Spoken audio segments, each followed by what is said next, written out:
Tenés demasiada imaginación, deja el jueguito y concentrate en la realidad. Ya estás grande para las novelas. O una de mis favoritas, estás fantaseando o imaginando mucho. Como si hubiese una cuota o umbral a no sobrepasar de fantasía imaginable.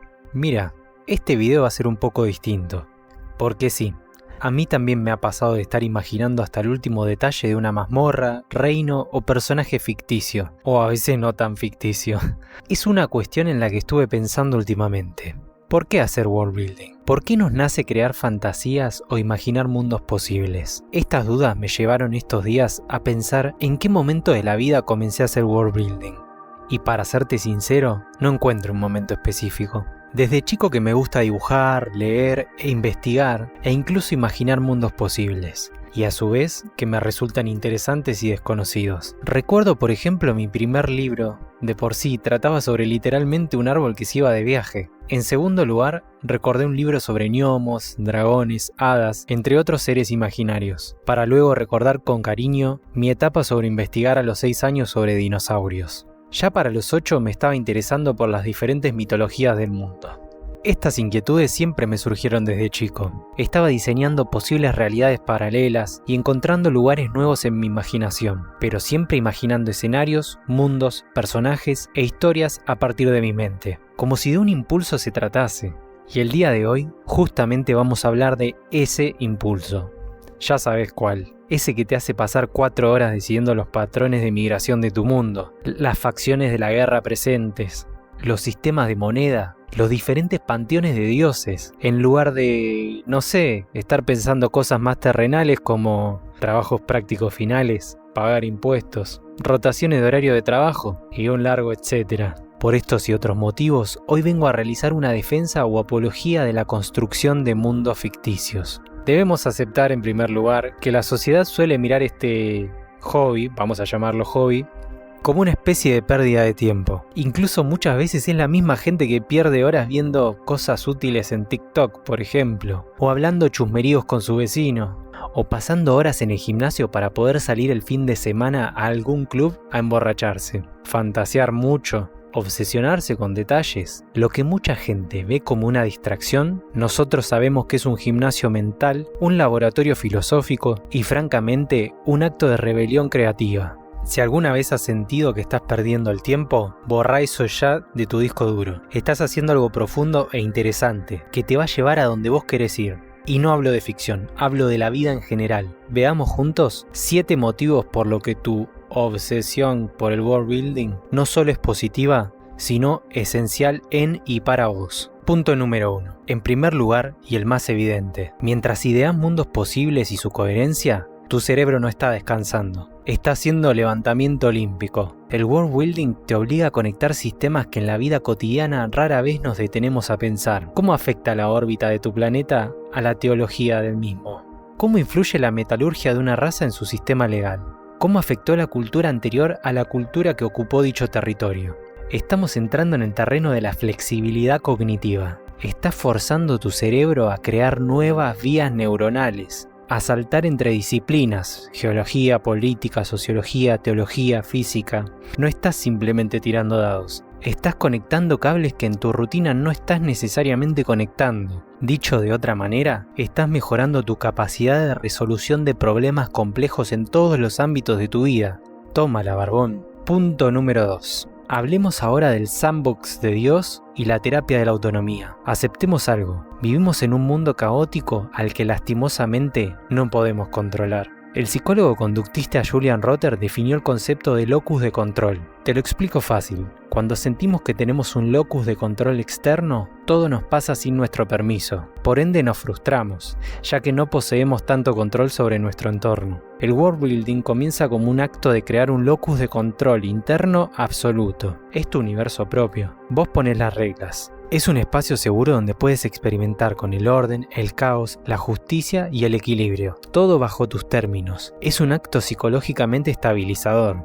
Te ayuda a generar un orden y equilibrio frente a tanto caos externo, lo cual se traduce, al igual que cuando resolves un puzzle, en una mejora de la concentración. A su vez, reduce el estrés y fomenta la resolución de problemas. Punto número 3. El world building como laboratorio filosófico exploratorio. El experimento mental. No es casualidad que muchos de los grandes pensadores, revolucionarios o rompedores de paradigmas hayan realizado experimentos mentales para probar o poner en juego sus ideas. ¿Qué es la justicia? ¿Qué es la realidad? ¿Cómo funciona esto? ¿Cómo funciona aquello? Aunque te parezca exagerado, vos estás haciendo lo mismo, a escala macro y micro. ¿Qué pasaría si la mentira fuera físicamente dolorosa? ¿Cómo sería una sociedad sin concepto de propiedad privada? ¿Qué es el bien y qué es el mal? Estás explorando conceptos universales de manera directa o indirecta con un interés genuino y a su vez poniéndolos a prueba. Y encima, de chapa o de ñapa, estás entrenando el pensamiento crítico al evaluar posibilidades y los famosos ¿qué sería de X si una cosa Y sucediera? Punto número 4. El estado de flow. El estado de flow, pero con esteroides, o dicho de otra manera, la motivación intrínseca. ¿Conoces ese momento en que luego de hacer una actividad que te gusta, como por ejemplo la construcción de mundos ficticios, levantás la vista y han pasado 6 horas y no frenaste a comer, a ir al baño, tomaste agua, a hablar, pestañear, respirar, bueno, etcétera, ¿se entendió? Este es el estado de flow, que en la psicología se define como un estado mental óptimo o de plenitud, o como su nombre lo indica, de fluir, donde estás tan inmerso en una tarea que el tiempo literalmente se disuelve. El world building, con su equilibrio perfecto entre desafío y habilidad, es una máquina de generar estados de flow. Esto no es una especie de adicción, es motivación pura, es la búsqueda de la maestría por el simple placer de hacerla, es la felicidad en su estado más puro. Este motivo se come a los demás, los pasa por arriba, y ya de por sí solo, si te sucede, es motivo suficiente para continuar construyendo mundos en tu vida cotidiana. Pero vayamos por más. Punto número 5. El desarrollo de la empatía por supuestos. Te pongo un ejemplo simple. Para crear una cultura creíble, no puedes simplemente decir estos son los malos, o estos son los buenos, o estos son los que tienen razón, o su pensamiento está un poco mal. Tenés que preguntarte por qué. ¿Por qué hacen lo que hacen? ¿Y qué es lo que los lleva a actuar de tal o cual modo? Quizás su tierra es infértil, o sus hijos mueren de hambre, o quizás fueron inculcados desde niños con ciertos valores que sus rivales no. Quizás acaban de salir de una guerra civil terrible, o de un régimen opresor, por ejemplo. Cuando haces esto, estás practicando activamente la teoría de la mente, es decir, la capacidad de atribuir estados mentales, de atribuirle a alguien más creencias, deseos, intenciones a otras personas. Dicho de otra manera, estás obligado a salir temporalmente de tu cabeza e intentar entrar en la de otro. El world building te hace cognitivamente más empático por este motivo, y por ende nos volvemos literalmente mejores personas para uno mismo y para los demás. Ahora vayamos con el punto número 6, la autorrealización. Te la defino de manera simple. La autorrealización es un camino de crecimiento continuo que implica conocerse a uno mismo y aceptarse. Esto lo hacemos para poder alcanzar nuestro propio potencial único. Son las particularidades que te hacen ser vos.